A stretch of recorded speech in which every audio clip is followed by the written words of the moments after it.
Okay, there's a story out there right now that is well documented. There's a lot of sourcing. I've called a source on it. You guys have hired somebody in business ops, Gillian Zucker. There's been firings to long-term employees. It's all over the place, Doc. I've obviously got to ask you about this.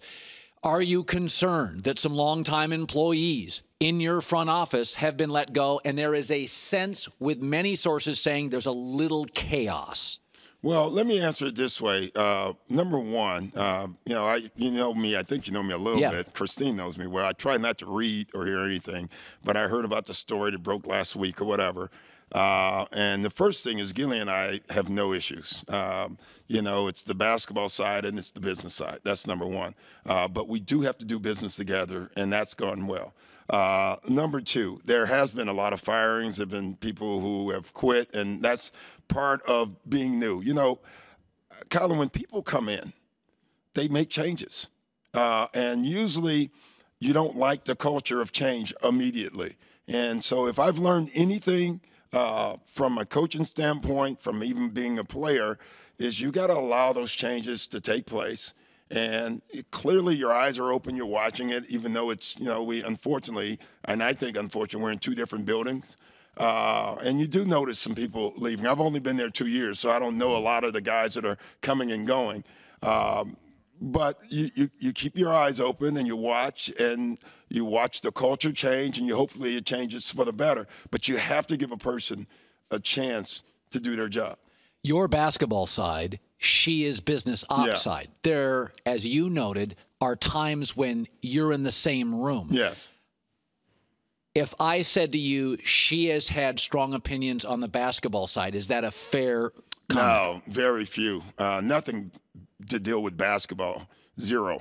What she has great opinions on is the business part of basketball, and that's when we're in the same room, from, sponsorship to, for team doctors or anything.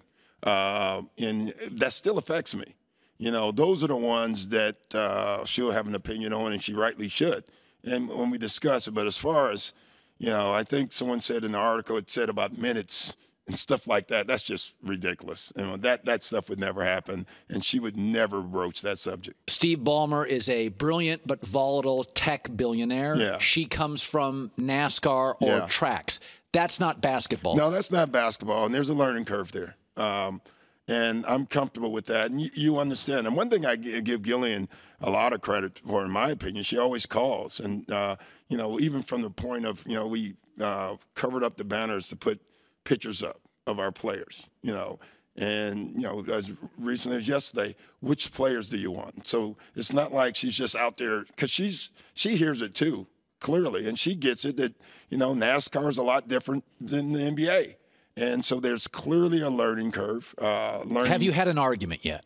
Well, I've had arguments with everybody, probably. So you and her have disagreed on stuff? No, we actually haven't had anything like it's an argument. We've had disagreements, about, do I like this sponsorship over this one? But I usually, on anything that is not basketball, for the most part, I'll give my opinion, and it's nothing bad at all. You, again, I think you have a very fluid personality. Yeah. You are somebody that gets along with lots of people. Steve Ballmer is a very forceful personality. Yeah. Have there been moments that it's been uncomfortable, or there have been clashes? Just personality, not business ops. No, he's better than people. He's better than people perceive. I've been really surprised. Because on the outside, you see this energy. You were concerned, because I thought that it'd be problematic. You were too? Yeah, I think everyone was, because you don't know them. What I have found is the exact opposite. Actually, to the point of asking on my side to come around more, to be more involved, because he is so respectful of my job. And, what owner would ask, hey, can I take a player out to dinner? Is that okay? That's how respectful he's been. And I keep, I actually jokingly said, I got to tell you, if I paid anything and I put $2 billion, I'm probably not even going to ask that question. I'm going to take guys out. I'm going to walk in. Like even after games, he rarely comes in the locker room. And I don't know how many times I've said, Steve, come in. No, I don't, because he's trying to be the perfect owner for us. He wants to be a guy that's involved.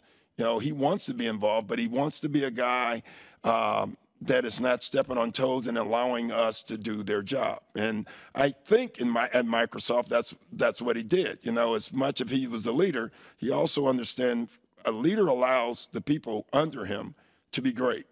And I think Steve I've been very, very happy